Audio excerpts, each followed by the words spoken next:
Padre, gracias te damos, porque esta mañana estamos a punto de abrir tu santo libro, Señor.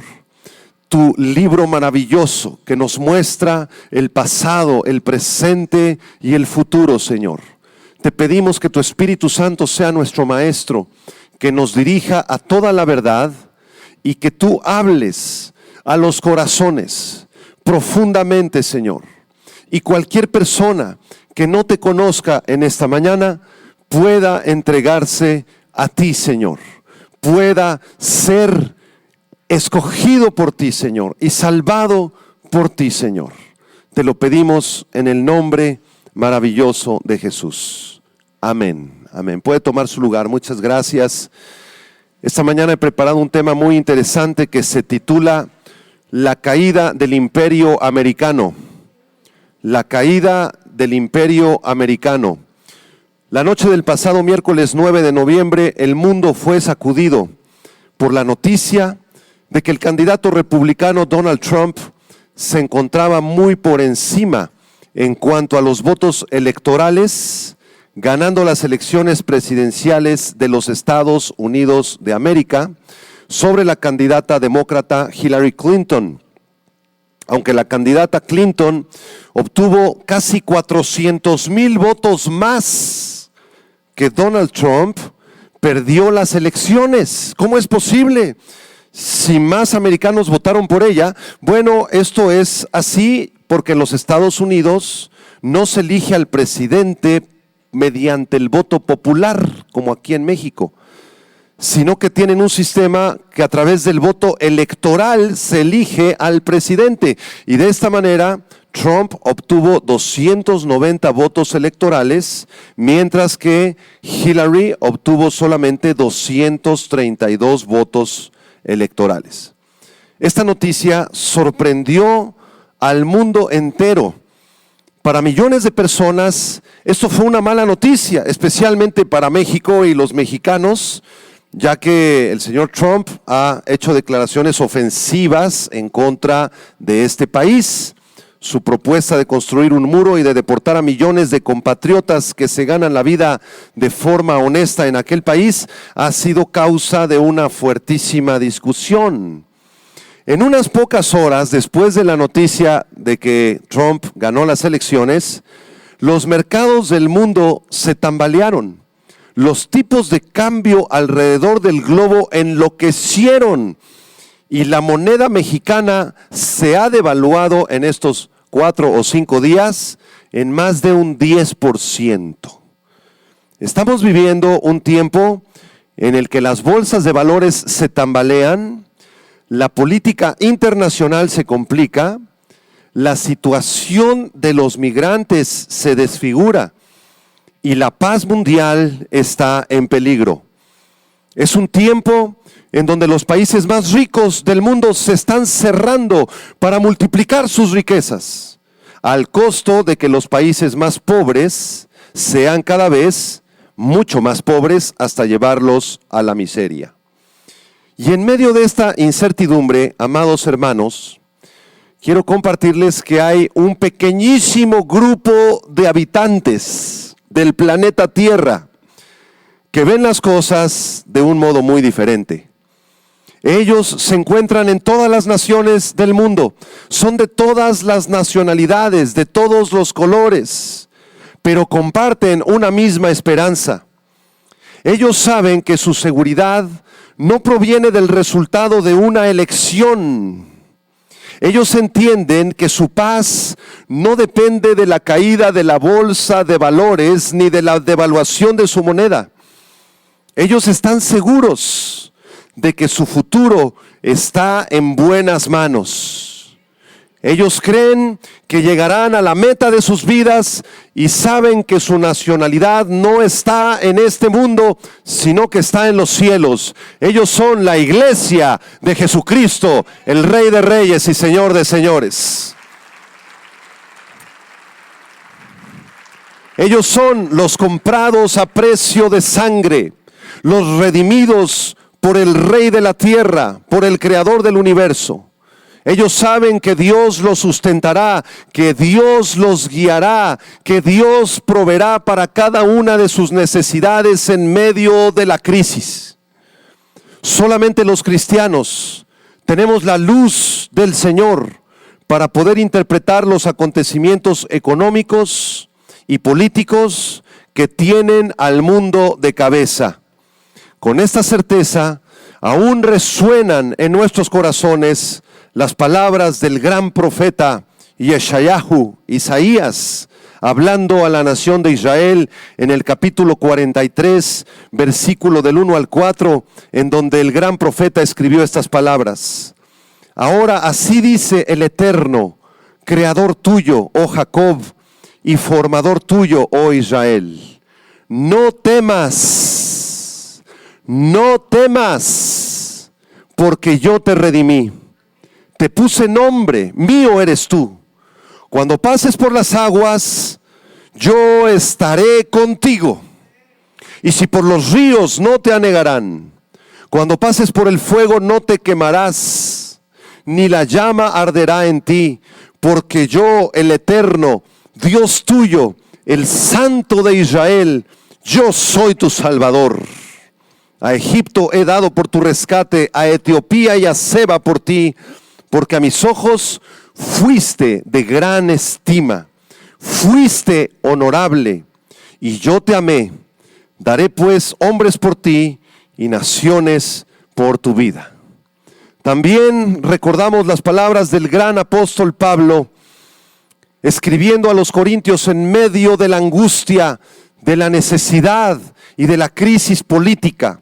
En la segunda carta a los Corintios, capítulo 4, versículo 8 al 10, el gran apóstol escribió las siguientes palabras: estamos atribulados en todo, mas no angustiados, en apuros, mas no desesperados, perseguidos, mas no desamparados, derribados, sí es cierto, derribados, pero no destruidos, llevando en el cuerpo siempre por todas partes la muerte de Jesús, para que también la vida de Jesús se manifieste en nuestros cuerpos. Queridos hermanos, los Estados Unidos de Norteamérica no figura en la Biblia de forma predominante para el plan profético de Dios. No aparece de forma directa el imperio americano en la Biblia. Esto quiere decir que el imperio norteamericano deberá caer en los próximos años ante los ojos del mundo. No es ninguna casualidad que Donald Trump haya ganado la elección. A Dios nada se le sale de control. Él es un Dios omnisciente. Él ve el pasado, ve el presente y ve el futuro. En una eternidad presente continua. Él es el Dios omnisciente. Él es el Dios que quita reyes y el Dios que pone reyes. Dios está al control de esta situación y está permitiendo esta situación política para traer un juicio sobre los Estados Unidos de Norteamérica y así poder cumplir con sus propósitos proféticos. El psicólogo y psiquiatra Daniel Berger escribió un artículo en la página HuffPost.com en donde dice que Trump tiene un perfil de un psicópata, de un hombre narcisista que se ama a sí mismo, un ególatra, no tolera críticas de otros, es un hombre lleno de soberbia. En la página donde se describe la biografía de Donald Trump en wikipedia.com se nos muestra que es un hombre inmoral, un hombre adúltero, un hombre que ha practicado el acoso sexual, que ama el dinero, que tiene una gigantesca soberbia. Además se nos dice en esta página que Donald Trump profesa la religión cristiana, que es presbiteriano, que es una denominación cristiana. Él dice que él ama a Dios. También se le clasifica como un hombre bipolar que ha evadido impuestos, que ha criticado a las mujeres, que ha discriminado a los afroamericanos y a los latinos. ¿Cómo es posible que un hombre así se diga cristiano? La Biblia dice, por sus frutos los conoceréis. y no todo el que me dice Señor, Señor, entrará al reino de los cielos. Y la pregunta a continuación es muy importante, muy interesante. ¿Por qué razón votaron por él? ¿Por qué razón la nación más poderosa del mundo y más de 50 millones de personas votaron por este hombre? Y la respuesta es muy sencilla: porque comparten sus mismos valores, porque se identifican con él. El gobierno de los Estados Unidos en los últimos años ha expulsado a Dios de las escuelas, han sacado a Dios de la Suprema Corte de Justicia, legalizaron el matrimonio gay a nivel nacional hace un par de años con el presidente Obama, legalizaron la adopción de niños para parejas gays, acaban de legalizar el uso recreativo de la marihuana, son el principal consumidor de drogas ilegales del mundo, legalizaron hace unos años el aborto, asesinando a miles de bebés inocentes cada año de forma legal. Condenan a prisión a pastores cristianos que se niegan a casar parejas homosexuales. No quieren nada con el Dios de la Biblia. Su verdadero Dios no es el Dios de las Escrituras. Su verdadero Dios es el dinero, la soberbia, la fama, el poder y la popularidad. Y aunque es un país que fue fundado en principios bíblicos, cuando los puritanos ingleses iniciaron las 13 colonias en la parte este de los Estados Unidos, y aquel país se fundó en principios bíblicos, su decadencia y su caída es ahora inminente. Dios los ha entregado a una mente reprobada, de tal manera que sus propios pecados terminarán con su gran imperio. El imperio norteamericano se describe de forma extraordinaria y maravillosa en la carta a los Romanos capítulo 1. Acompáñeme por favor a Romanos capítulo 1, versículo 21 en adelante. Es maravilloso cómo el apóstol Pablo describe esta personalidad soberbia, arrogante, altiva que estamos viendo en aquella nación. Romanos 1, versículo 21 dice: pues habiendo conocido a Dios, ellos conocían a Dios, pero no le glorificaron como a Dios, ni le dieron gracias, sino que se envanecieron, se ensoberbecieron en sus razonamientos, y su necio corazón fue entenebrecido. Estados Unidos se encuentra en tinieblas. Versículo 22, profesando ser sabios y teniendo las mejores universidades del mundo, se hicieron necios y cambiaron la gloria del Dios incorruptible en semejanza de imagen de hombre corruptible, de aves, de cuadrúpedos y de reptiles. Versículo 24, por lo cual también Dios los entregó a la inmundicia en las concupiscencias de sus corazones, de modo que deshonraron entre sí sus propios cuerpos. Subraya en tu Biblia la palabra entregó. Dios los entregó. Esta frase implica un intento de ayudar a una persona, pero esa persona niega que la ayudemos, no quiere ser ayudado. Es como si hubiéramos una persona en el fondo de un pozo y le decimos: permíteme ayudarte. No, no quiero que me ayudes. Y le arrojamos, ¿verdad?, ahí una soga y me dice: aléjate de mí, no quiero que me ayudes. Oye, pero estás en el pozo, permíteme ayudarte. No, niego toda ayuda, no quiero que nadie me ayude. Entonces en un momento nosotros debemos entregarlos a su propia soberbia. De esta misma manera Dios ha querido siempre tener misericordia sobre los Estados Unidos de Norteamérica y todas las naciones de la tierra, pero ellos le han negado la ayuda al Señor, por lo cual Dios también los ha entregado, dice el versículo 24. Verso 25, ellos cambiaron la verdad de Dios por la mentira, honrando y dándole culto a las criaturas antes que al Creador, el cual es bendito por los siglos. Amén. Por esto Dios los entregó otra vez. Los entregó ¿a qué cosa? A pasiones vergonzosas, pues aún sus mujeres cambiaron el uso natural por el que es contra naturaleza. ¿Cuál es el uso natural de la mujer en un sentido sexual? Es el hombre, ¿no es verdad? Pero ellos cambiaron ese sentido y ahora hay relaciones sexuales entre mujeres, se llama lesbianismo. Versículo 27, y de igual modo también los hombres, dejando el uso natural de la mujer, se encendieron en sus lascivias unos con otros, cometiendo hechos vergonzosos, hombres con hombres, y recibiendo en sí mismos la retribución debida a su extravío.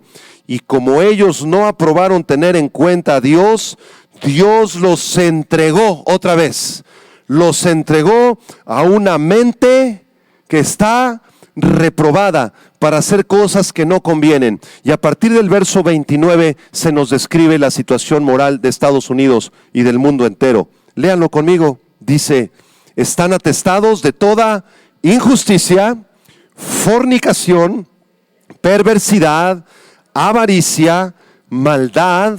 Están llenos de envidia, homicidios, contiendas, engaños y malignidades.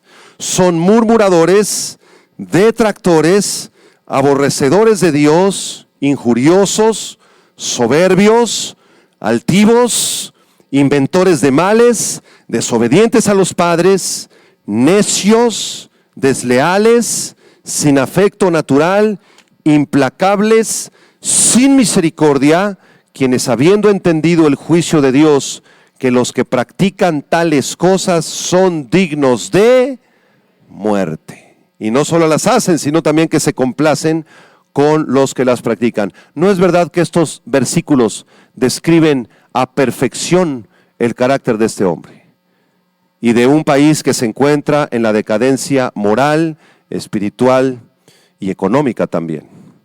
¿Qué dice la Biblia de los Estados Unidos, hermanos? ¿Qué dice la Biblia de las demás naciones?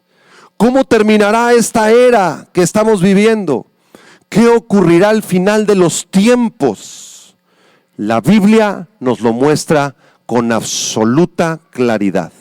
Vamos a estudiar a continuación brevemente un pasaje muy precioso y muy profundo que nos describe el plan de Dios para las naciones. Vamos a estudiar los imperios que han ocurrido en el pasado, el imperio que estará a punto de levantarse y cómo terminará esta era presente en un conflicto que la Biblia llama la tribulación. Nosotros pudiéramos llamarlo la Tercera Guerra Mundial. Abran sus Biblias en el libro del profeta Daniel, capítulo 2, por favor. Daniel, capítulo 2, versículo del 1 en adelante. En este pasaje, el rey Nabucodonosor, rey de Babilonia, tiene un sueño. Entonces, él llama a los magos y a los sabios de su nación para que le interpreten ese sueño. Pero nadie puede interpretárselo, más que un muchachito judío de nombre Daniel. Vean el versículo 1. Daniel 2, verso 1. En el segundo año del reinado de Nabucodonosor, tuvo Nabucodonosor sueños y se perturbó su espíritu y se le fue el sueño. Hizo llamar el rey a magos, astrólogos, encantadores y caldeos para que le explicasen sus sueños. Vinieron pues y se presentaron delante del rey y el rey les dijo: he tenido un sueño y mi espíritu se ha turbado por saber el sueño. Entonces hablaron los caldeos al rey en lengua aramea. Rey, para siempre vive, di el sueño a tus siervos y te mostraremos la interpretación. Respondió el rey y dijo a los caldeos: el asunto lo olvidé. Si no me mostráis el sueño y su interpretación, seréis hechos pedazos, y vuestras casas serán convertidas en muladares.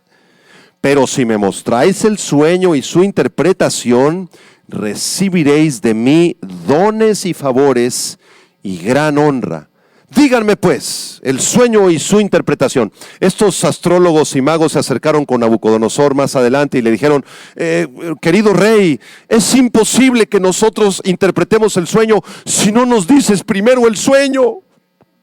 Y Nabucodonosor posiblemente fingió haber olvidado el sueño, o posiblemente efectivamente lo olvidó.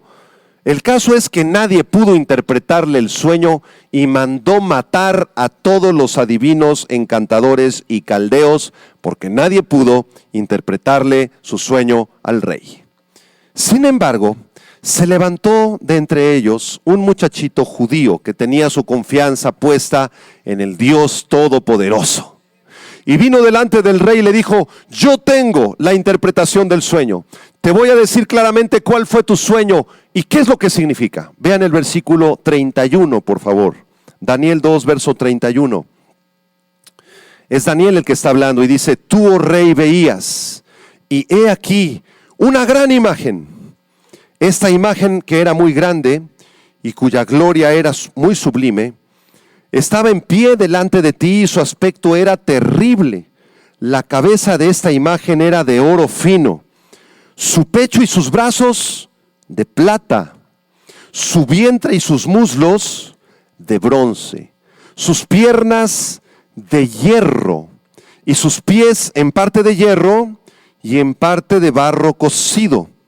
Estabas mirando hasta que una piedra fue cortada, una gran peña, no con mano, e hirió a la imagen en sus pies de hierro y de barro cocido y los desmenuzó. Entonces fueron desmenuzados también el hierro, el barro cocido, el bronce, la plata y el oro, y fueron como tamo de las eras del verano, y se los llevó el viento sin que de ellos quedara rastro alguno. Mas la piedra que hirió a la imagen fue hecha un gran monte que llenó toda la tierra. Este es el sueño, también la interpretación de él diremos en presencia del rey. ¿Quién fue el que le mostró a Daniel el sueño y la interpretación? Fue el Dios Todopoderoso, porque nuestro Dios todo lo conoce, el pasado, el presente y el futuro. Daniel entonces comienza a interpretar el sueño al rey Nabucodonosor, y cada una de las partes de esta estatua representa un reino que dominó sobre la tierra en la antigüedad. Vean, por ejemplo, el versículo 37, Daniel 2, 37 y 38. Vamos a ver lo que significaba la cabeza de oro. Tú, oh rey, eres rey de reyes, le dice Daniel, porque el Dios del cielo te ha dado reino, poder, fuerza y majestad, y donde quiera que habitan hijos de los hombres, bestias del campo y aves del cielo, Él los ha entregado en tu mano, y te ha dado el dominio sobre todo. Tú eres aquella cabeza de oro. Nabucodonosor gobernaba sobre el imperio babilónico, amados hermanos. El imperio babilónico fue un imperio gigantesco, grandioso. Daniel en el capítulo 7 ve este imperio como un león que tenía alas de águila. Dice el versículo 4 que Daniel estaba mirando hasta que sus alas fueron arrancadas. Le arrancaron las alas a este león y fue levantado del suelo y se puso sobre sus pies a manera de hombre. Entonces, este primer imperio, sin duda alguna, es el imperio babilónico. Los babilonios eran politeístas. Su dios principal era Marduk. Su capital era la antigua Babilonia. Esta es la primera bestia que ve Daniel como un león con alas. Pero estas alas fueron arrancadas, perdió su fuerza. Y aunque tenía un corazón de hombre, era al mismo tiempo una bestia. El imperio babilónico dominó sobre el mundo antiguo, apúntalo, desde el año 1792 a.C. hasta el año 539 a.C., más o menos en los tiempos de Daniel. Esta es la cabeza de oro. ¿Qué seguía después de la cabeza de oro, hermanos? Seguía una parte de plata, el pecho era de plata. Versículo 39, Daniel 2:39. Dice: y después de ti se levantará otro reino inferior al tuyo. El pecho y los brazos de la estatua de Nabucodonosor eran de plata. Ahí está la imagen en las pantallas. Esto representaba proféticamente a un segundo imperio, que sería el imperio medo-persa. Los medos y los persas se unirían en un imperio, La religión de ellos era el zoroastrismo, su capital se encontraba en Susa y se extendieron por Oriente Próximo, por África, Asia Central, la India, Europa y el Mediterráneo. Ellos conquistaron a Nabucodonosor, derrocaron el imperio de Nabucodonosor. Daniel ve este imperio también en el capítulo 7 como un oso, como una bestia, un oso que tiene un costado más alzado que el otro. ¿Por qué razón? Porque el elemento persa dominó más que el medo. Los persas dominaron más sobre los medos. Por eso el oso estaba como inclinado en el capítulo 7. El oso también tenía 3 costillas en su boca, porque los medos y los persas conquistaron el imperio de Susa, de Lidia y de Asia Menor. Estas son las tres costillas que tiene el oso en su boca. Apunta las fechas. Los medos y los persas iniciaron su dominio en el año 539 a.C. y concluyeron en el año 330 a.C., cuando se levantó un tercer imperio. Este tercer imperio se describe en el versículo 39, Daniel 2:39. Dice, y luego un tercer reino de bronce, el cual dominará sobre toda la tierra, ¿sí? La parte del costado y la parte media de la estatua estaba construida de bronce. El vientre y los muslos de la estatua de Nabucodonosor, que ustedes pueden ver en la imagen, representaba proféticamente un tercer imperio. ¿Cuál era este tercer imperio? Los griegos. El gran conquistador Alejandro Magno puso fin al imperio medo-persa y estableció consigo al imperio griego. La religión de los griegos era politeísta. Adoraban principalmente a Zeus, a Diana y a muchos otros dioses. Este imperio se extendió desde la India, Medio Oriente, Turquía, Europa y norte de África. Daniel vio al imperio griego como un leopardo en el capítulo 7, con 4 alas y 4 cabezas, un gran leopardo. Las 4 alas representaban el poder de Alejandro Magno, que con gran rapidez se extendió para conquistar muchos territorios. Y las 4 cabezas representaban a 4 reinos que después de la muerte de Alejandro fueron repartidos entre sus gobernadores. Fue el imperio de Siria, Egipto, Macedonia y Asia Menor. Alejandro Magno murió a sus 33 años de edad. Era un jovencito, pero logró derrocar al imperio anterior, al imperio que acabamos de describir de los medo-persas, y logró conquistar gran extensión de tierra. Apunta las fechas. El imperio griego inició en el año 330 a.C. y terminó en el año 168 a.C. 168 a.C. Después de ello se levantó un cuarto imperio, que está representado por las piernas de la estatua del sueño de Nabucodonosor. ¿De qué están construidas las piernas? De hierro. Versículo 40, Daniel 2:40.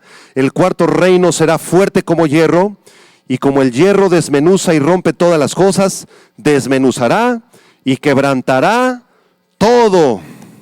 En el capítulo 7 también Daniel, versículo 7, ve a este imperio como una tremenda bestia, terrible y espantosa, en gran manera fuerte, con dientes de hierro que desmenuza, que devora, que pisotea y que destroza a todas las naciones por donde pasa. Entonces las piernas de la estatua de Nabucodonosor representaban proféticamente en aquel tiempo al imperio romano. Al imperio romano. Los romanos conquistaron a los griegos. Y tiene 2 piernas. ¿Por qué 2 piernas? Porque el imperio romano se dividió en el imperio romano oriental y en el imperio romano occidental. Eran 2 imperios unidos. Por eso tiene 2 piernas la estatua. Su religión era politeísta. Adoraban a Júpiter, a Diana, a Minerva, a Juno. Adoraban también a los emperadores, a los césares romanos. Pensaban que eran dioses. La capital del imperio estuvo en Roma del año 27 hasta el año 330 después de Cristo. Después se trasladó a Constantinopla Y quiero decirle que a principios del siglo V de la era cristiana, ya de nuestra era, el imperio romano fue destruido por las tribus del norte de Europa, por los pueblos hunos, por los pueblos visigodos y por los pueblos vándalos. Este imperio fue terrible, fue tremendo y fue el que gobernó en los tiempos de Jesucristo. Apunta las fechas. Este imperio duró del año 168 a.C. hasta el año 476 después de Cristo. Después de Cristo. ¿Sí van entendiendo hasta aquí, hermanos? Después de eso viene un quinto imperio que está profetizado en el versículo 41 al 43. Daniel 2, del 41 al 43. Y antes de continuar, quiero que ustedes vean la maravilla de la Biblia. ¿En qué tiempo vivió Daniel, hermanos, de estos 5 imperios? Vivió en el tiempo de la cabeza del imperio babilonio. ¿Cómo es posible que Daniel haya visto el desarrollo a lo largo de los siglos de todos los demás imperios? Que fue lo que está representado por la plata, por el bronce y por el hierro. ¿Cómo es posible que lo vio y que esto se cumplió al pie de la letra? ¿Sabe por qué? Porque Daniel era un profeta del Dios Altísimo. Este libro es maravilloso, por eso es la palabra de Dios, el libro que tienes en tus manos. Es la palabra profética más segura, porque nos anuncia lo que ha pasado en la eternidad pasada, lo que está ocurriendo en el presente y lo que ocurrirá en el futuro. ¿Cuántos le dan honra y gloria a Dios por la bendita Biblia? Gracias, Señor. Ningún otro libro contiene esas profecías, ningún otro libro. Bueno, vamos a ver un quinto imperio que todavía no se levanta. Los 4 imperios anteriores ya pasaron, ya terminaron. Los babilonios, medopersas, Grecia y Roma ya pasaron. Pero hay un imperio que está por venir. Daniel 2, versículo 41. Y lo que viste de los pies y los dedos, en parte de barro cocido de alfarero y en parte de hierro, será un reino dividido, mas habrá en él algo de la fuerza del hierro, así como viste hierro mezclado con barro cocido. Y por ser los dedos de los pies en parte de hierro y en parte de barro cocido, el reino será en parte fuerte y en parte frágil. Así como viste el hierro mezclado con barro, se mezclarán por medio de alianzas humanas, pero no se unirán el uno con el otro, como el hierro no se mezcla con el barro. Hermanos, los pies de la estatua de Nabucodonosor eran en parte de hierro y en parte de barro cocido. Esto representa proféticamente un imperio nuevo, conformado por 10 naciones. ¿Por qué 10 naciones? Porque el pie derecho tiene 5 dedos y el izquierdo tiene 5 dedos. Y 5 más 5 siempre da 10. ¿De dónde proviene este imperio que está por surgir? ¿De dónde sale? ¿De dónde proviene? Proviene de las piernas de la estatua, ¿no es verdad? ¿Qué imperio estaba representado por las piernas? Roma. Entonces el imperio de los pies que está por surgir en el futuro será un imperio que provenga de Roma, conformado por 10 naciones. En otras palabras, será el antiguo imperio romano que ha revivido, que ha resurgido en Europa. Yo les dije hace unos momentos que el imperio romano terminó en el año 476 después de Cristo. ¿Cómo es posible que se perpetúe? No es un imperio político. Tampoco Roma se perpetuó de una manera cultural o social, sino que Roma se ha perpetuado desde el año 476 hasta el 13 de noviembre del 2016, no de forma política, no de forma cultural, sino de forma religiosa. Los 10 dedos de la estatua representan 10 naciones de Europa, algunas fuertes, otras débiles. Serán reinos separados e independientes, cada uno tendrá su propio presidente o primer ministro, pero al final de los tiempos se unirán y surgirá un líder desde Roma que los gobierne. Actualmente en Europa estamos viendo esto. La Comunidad Económica Europea está conformada por 27 países actualmente. Sería necesario que 17 países se salieran o que de estos 27 países formaran alianzas entre ellos. Debemos comprender también que este imperio no se debe entender como un imperio de extensión geográfica solamente, sino que su extensión no incluye solamente Europa, sino que es una extensión espiritual. Es una extensión mucho más allá de los límites de Europa. Los límites del imperio serán religiosos. Si esta estatua que estamos estudiando es la continuación del imperio romano de forma religiosa, la conclusión es que desde Roma tendrá que surgir, y ha existido, una religión muy poderosa que gobierna el sistema de valores, el sistema moral y el sistema religioso de Europa y de las Américas. Y ahí es donde entra América en el cuadro profético del Señor. En otras palabras, y para hablar de forma mucho más clara, el imperio romano revivido incluirá a todos los países donde haya llegado el falso cristianismo perverso y putrefacto que gobierna desde la ciudad de Roma. Y el primer país que cumple a cabalidad estas características es sin duda los Estados Unidos de Norteamérica y todos los países de América Latina. Estados Unidos deberá caer junto con América Latina para que Europa y los reyes del norte y los reyes de oriente y del sur se levanten en contra de Jesucristo en un conflicto que se llama la batalla del Armagedón. Esto está en Apocalipsis. Yo le invito por favor a que revisemos Apocalipsis capítulo 17. Vamos a verlo rápidamente. Apocalipsis capítulo 17 describe a un personaje que se le llama la gran ramera o la gran prostituta. Y esta gran ramera es precisamente los pies de la estatua de Nabucodonosor. Es ese sistema religioso, político y económico que va a surgir desde Europa. Ahorita Europa está creciendo, el euro está mucho más valuado que el dólar. Y los norteamericanos deben todo. Las familias norteamericanas están endeudadas hasta el cuello. Casi ningún norteamericano posee casa propia ni auto propio porque todo lo deben, lo pagan a 30 años. Y de cada $2 que existen en este mundo, uno de esos $2 se encuentra en China, los reyes de Oriente, y el otro se encuentra en Estados Unidos comprometido en deuda. Los Estados Unidos tendrán que caer. Vamos a ver en Apocalipsis 17 la descripción de este sistema apóstata, religioso, putrefacto, que la Biblia llama la gran ramera. Versículo 1, Apocalipsis 17.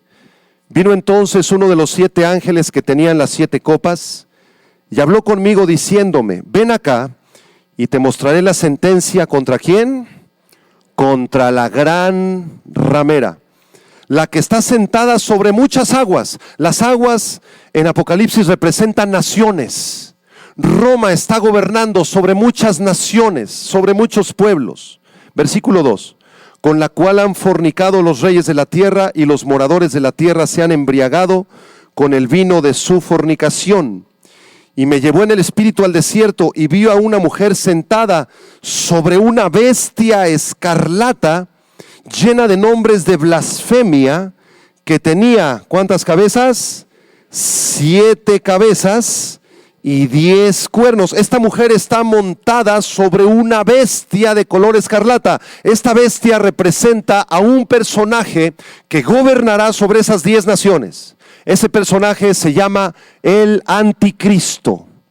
En otras palabras, la religión va a estar dominando temporalmente al Anticristo. Está sentada sobre esta bestia. Versículo 4. Vean los colores que está usando esta mujer. Y la mujer estaba vestida de púrpura y escarlata, adornada de oro, de piedras preciosas y de perlas, y tenía en su mano un cáliz de oro lleno de las abominaciones y de la inmundicia de su fornicación. Esta mujer, que representa una religión falsa, gobierna desde Roma.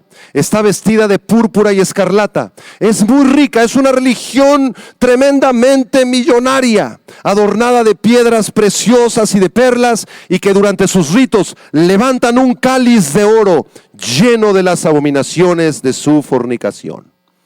Versículo 5. Y en su frente un nombre escrito, un misterio, que decía: Babilonia la grande, la madre de las rameras y de las abominaciones de la tierra.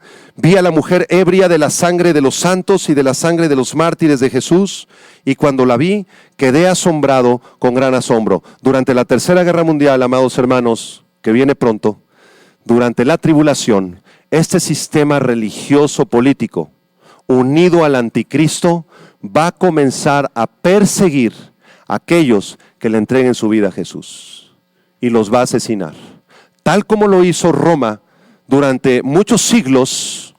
Después de su fundación, la iglesia romana persiguió a cientos, a miles de hermanos nuestros, y fueron asesinados por su fe. Versículo número 6.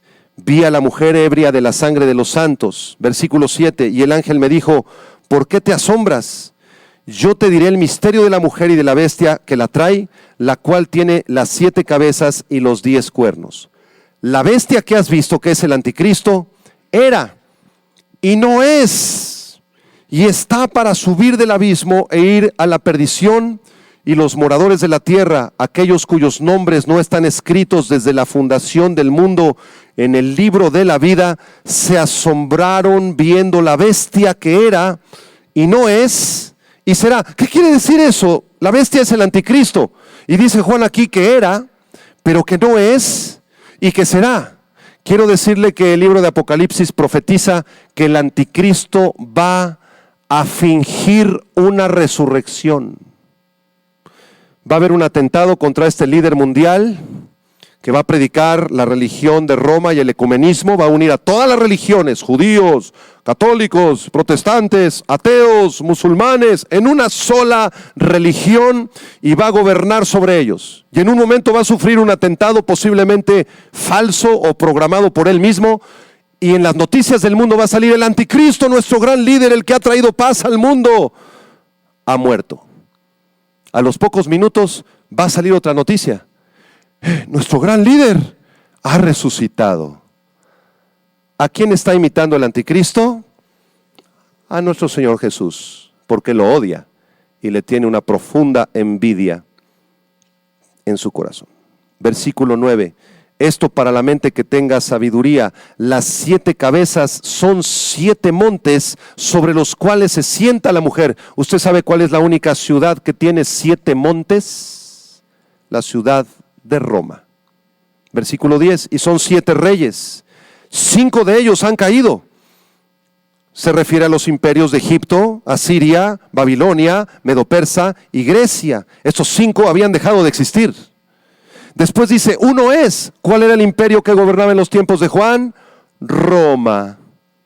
Y otro aún no ha venido, y cuando venga es necesario que dure breve tiempo. Es el imperio futuro del anticristo. Amados hermanos, estamos a punto de ver el cumplimiento de las profecías bíblicas. Estados Unidos de América tendrá que ser derrocado. Europa se levantará, surgirá un gobernante llamado el anticristo, y la gran ramera es una organización religiosa que se presenta aquí como una prostituta que pertenece a la realeza, a la nobleza y a la riqueza. Ese reino durará durante 7 años, en un periodo que la Biblia llama tribulación. La iglesia del Señor Jesucristo, algunos de ustedes, quizá pocos, que hayan nacido de nuevo, que hayan vivido una vida para Cristo, que amen a Dios, nos iremos en el arrebatamiento de la iglesia justo antes de la tribulación. Eso lo profetiza la Biblia.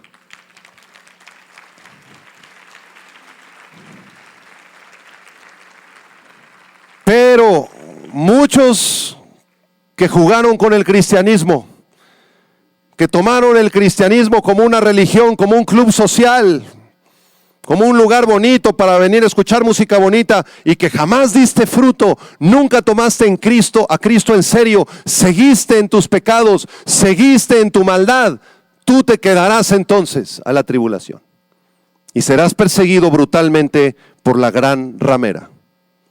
Al final de los 7 años, amados hermanos, al final de los 7 años se establecerá otro reino. Terminamos con Daniel 2, versículo 44 y 45. Daniel 2. Analizamos brevemente la estatua del sueño de Nabucodonosor, pero estamos olvidando el detalle más importante. Versículo 44. Y en los días de estos reyes, ¿de cuáles reyes? De los 10 reyes, de los dedos de la estatua, el último imperio mundial, se levantará un reino que no será jamás destruido, ni será el reino dejado a otro pueblo. Desmenuzará y consumirá a todos estos reinos, subraya lo que sigue, pero él permanecerá para siempre. Digan conmigo, él permanecerá para siempre. Es un reino eterno. Verso 45, de la manera que viste que del monte fue cortada una piedra no con mano, la cual desmenuzó el hierro, destrozó los pies, destrozó las piernas de bronce, el barro, la plata, el pecho y la cabeza de oro fue destrozado. El gran Dios ha mostrado al rey lo que ha de acontecer en lo porvenir, y el sueño es verdadero y fiel su interpretación. De pronto en el sueño de Nabucodonosor hay una piedra, una gran peña, un peñasco tremendo, que es arrojado a los pies de la estatua. Pega en los pies y los destroza, destroza las piernas, destroza el vientre, destruye el pecho y destroza la cabeza.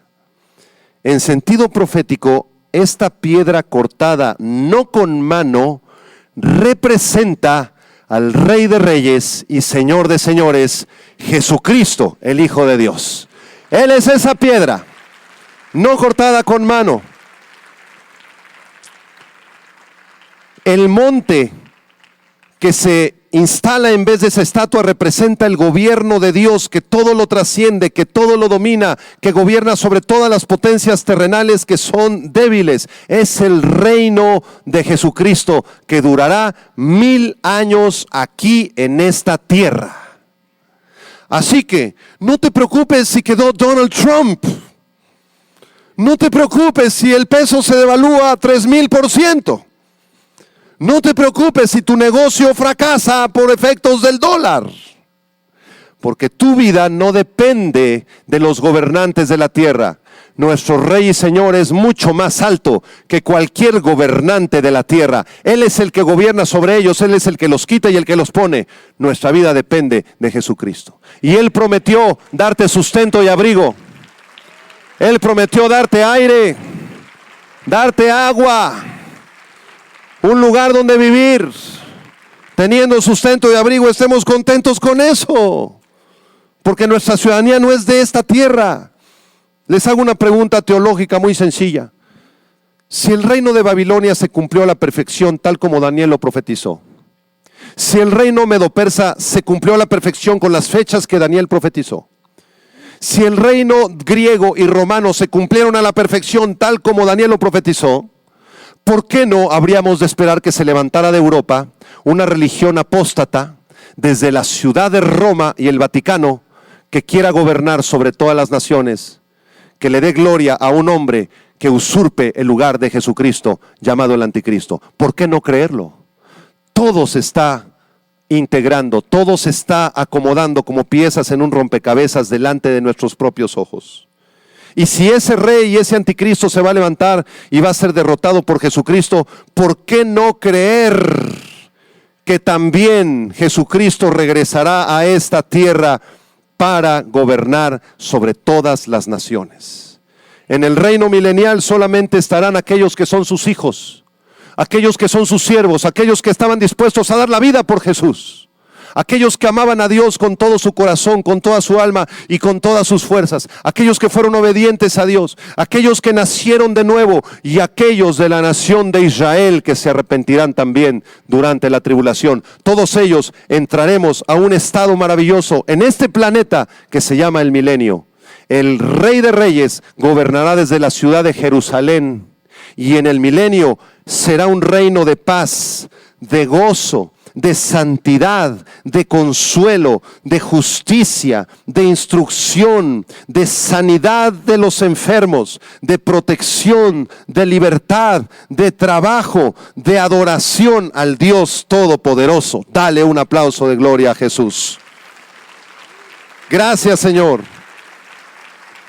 Gracias, Señor. En conclusión de este mensaje, ningún imperio dura para siempre, solo el de Cristo. Estados Unidos inició en el siglo XVII su imperio y terminará con gran seguridad en la primera mitad del siglo XXI. Las causas que llevarán a Estados Unidos a su propia decadencia serán las siguientes: su crisis espiritual, su crisis moral, su abandono de Dios, su crisis política y económica, su crisis de migración, su discurso de discriminación. Esto prepara el escenario mundial para que se levante en las próximas semanas o meses el anticristo. ¿Qué es lo que la Biblia dice? ¿Qué es lo que la Biblia nos instruye a los cristianos? Termino con este versículo. Segunda de Pedro 3, verso 14. Segunda de Pedro 3, verso 14. Por lo cual, oh amados, ustedes son amados de Dios, hermanos. ¿Cuántos son aquí amados de Dios? Amados, estando en espera de estas cosas, dice Pedro, procuren con diligencia ser hallados por Él, por Cristo, sin mancha, irreprensibles, en paz. Compórtate como un soldado de Jesucristo. Si hay pecado en tu vida, arrepiéntete. El tiempo está contado y es muy probable que tú y yo seamos la última generación de cristianos antes del arrebatamiento. Es posible que no muramos, que nos vayamos con Él. Sí, es posible. Se están levantando muchos anticristos. Uno de ellos, este hombre. Delante de tus ojos. ¿Qué vas a hacer tú? ¿Vas a seguir viendo las noticias y angustiándote? ¿Vas a seguir tomando tu tequila, Julio? ¿Vas a seguir en tus fornicaciones, en tus mentiras? Dios le dice desde este humilde púlpito a los gobernantes de las naciones y en especial a este hombre, Trump: arrepiéntete. Vuélvete a Dios con todo tu corazón. Reconócelo a Él como Dios, como Rey y Salvador. Haz la justicia, practica la verdad, echa fuera el pecado de tu nación. Arrepiéntanse. Esa es la voz de Juan el Bautista. Esa es la voz de Jesucristo cuando empezó su ministerio. Arrepiéntanse porque el reino de los cielos está muy, muy cercano. Cerremos nuestros ojos. Padre, gracias te damos por tu bendita palabra, porque tú nos abres los ojos con ella. Y en este momento reconocemos que tú eres Dios, que tú eres el creador del universo, omnipotente, omnipresente, omnisciente. Tú lo sabes todo, Señor. Y tú has permitido, Señor, que en el gobierno de nuestro vecino del norte entre una persona que no es conforme a tu voluntad, no es conforme a tu corazón. Y tú lo has permitido porque estamos en los últimos tiempos, porque el anticristo está a punto de levantarse con ese reino en Europa, con esa religión apóstata y falsa que gobierna desde Roma. Señor, nos arrepentimos en este momento. Levanta tus manos y dile: Señor, me arrepiento de todo mi pecado, de toda mi maldad. Ten misericordia de mí, Señor. Tú me has hablado en esta mañana poderosamente a través del profeta Daniel. Yo reconozco, di conmigo, yo reconozco tu señorío. Tú eres el Rey de Reyes. Tú eres el Señor de todos los señores. Tú eres esa piedra cortada no con mano, y destruirás toda la soberbia humana, todo el orgullo humano, nuestro amor al dinero, nuestro amor al poder, Señor, quedará reducido al polvo cuando tú regreses a gobernar. Gracias.